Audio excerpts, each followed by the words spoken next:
Hey everybody, I'm Scott Butwell and welcome to my YouTube channel. And today I want to talk to you about 6 common mistakes that new writers on Medium make all the time. I made all these mistakes when I started out on Medium, so don't feel bad if I mention a mistake that you're making. And if you've been writing for maybe 6 months or a year, these are mistakes or pitfalls that any writer writing online can fall into. So this video really is for all Medium writers, not just newbies. So let's get started. These are 6 common mistakes for new and maybe veteran writers on Medium. Mistake number 1, weak titles. Weak titles is one of the main mistakes I see new writers making on Medium. And veteran writers can make this mistake too. I had a weak title last week. So the thing to realize about titles is people are scrolling through titles on Medium and really you have 1.4 seconds, I heard someone say, for your title to grab someone's attention. So if you have a weak title, they're just gonna scroll right by your story. That's what a lot of new writers don't realize. I like what Linda Carroll says. She says to imagine that your title is competing against all those other titles out there. So you have to have something to make your title stand out. So what makes your title stand out? I like to think that you gotta have some kind of wow factor. Wow, like it has some curiosity that it creates in the reader, or it shows some value or benefit that your story is gonna bring to a reader. So the way I like to think about it too is you should have some of those keywords in there so people know what they're gonna get, and maybe a point of view in your title. And also I like titles that are kind of short and to the point, maybe 5 to 10 words, but whatever you're doing, even if it's a little bit longer, make sure you grab readers' attention. That's the key for a title. Mistake number 2, slow, boring openings.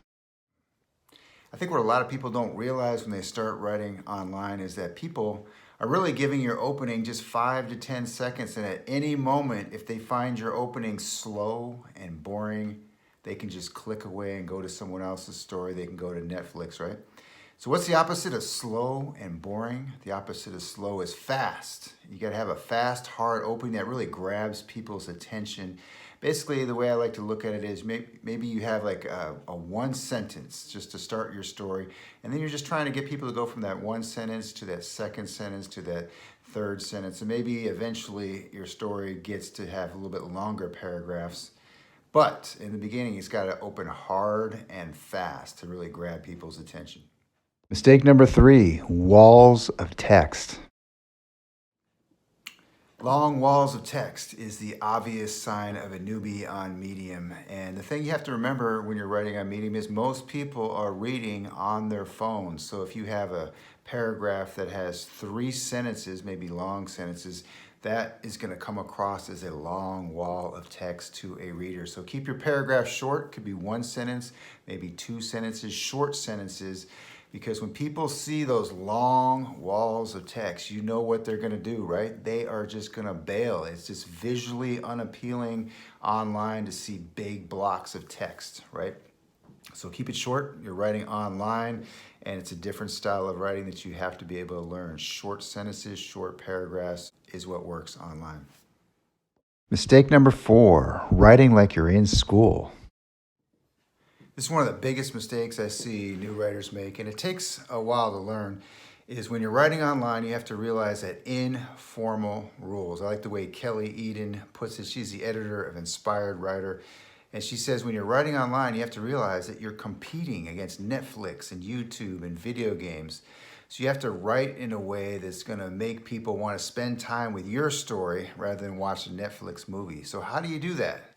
I like the way she puts it is you have to be like your good company, that you're kind of sharing your story with someone over a cup of coffee. So you have that personal, warm, inviting, informal style where people want to spend time with you rather than watching a Netflix movie. So it's got to be personal and warm, informal. Mistake number 5, writing is too abstract. This one, I'll be honest with you, is my pet peeve. I read a lot of stories on Medium that just have a lot of ideas, but they're very abstract. They lack details. They lacked personal examples in there. And after a while, without those details and examples, it just makes you want to bail. So how do you make your writing not be abstract. I like the way Kelly Eden puts it. She says, just add objects. Say if you're writing about childhood anxiety, tell the story of your childhood anxiety through the comfort object. Maybe you're writing about divorce. She says, write about the empty side of the bed, or maybe that, place where your ring used to be, so make it personal, give it details, give it objects, and your writing becomes less abstract and becomes a lot more interesting to the reader. You got to think about your reader. Even if your style is more abstract, people are going to be more interested in personal details. That's what you got to remember. Mistake number 6, bland subheadings.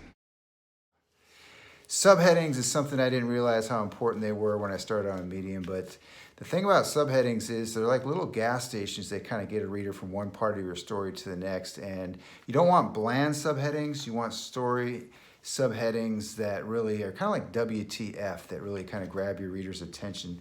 So here's one for a story I'm writing this weekend. The first subheading is Best Portable Toilets I've Ever Shit In. That would probably make someone want to read to see why it was air conditioning in Malibu, by the way. Second one is Yakety Yak and Don't Talk Back. Those were two of the names of Tibetan yaks. And so again, WTF, kind of a strange subhead that just kind of gets people to go to the next part of the story. I forgot to say this story is about my son and I going to the Malibu Wine Safari, which unfortunately is now closed, although they do have Malibu wine hikes. The third one, beautiful vistas, bulls and zebras, or maybe baby zebra. We saw a 2-day-old zebra. And so, yeah, the subheads just kind of get you from one part of the text to the next and grab the reader's attention. So there you have it. There's 6 common mistakes that new writers tend to make on Medium. And it's easy for all writers to make some of these mistakes. They're like little pitfalls to fall into.